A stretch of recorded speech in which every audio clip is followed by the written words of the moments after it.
How to search message in Slack. Looking for that one message from 2 weeks ago? Here's how to search like a pro. Firstly, go to your DMs.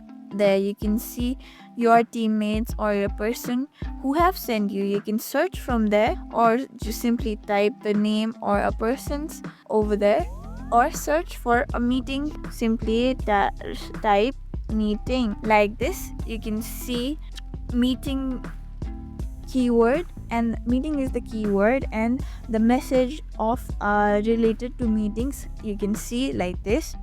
So search for the one meeting is at 1 p.m. today.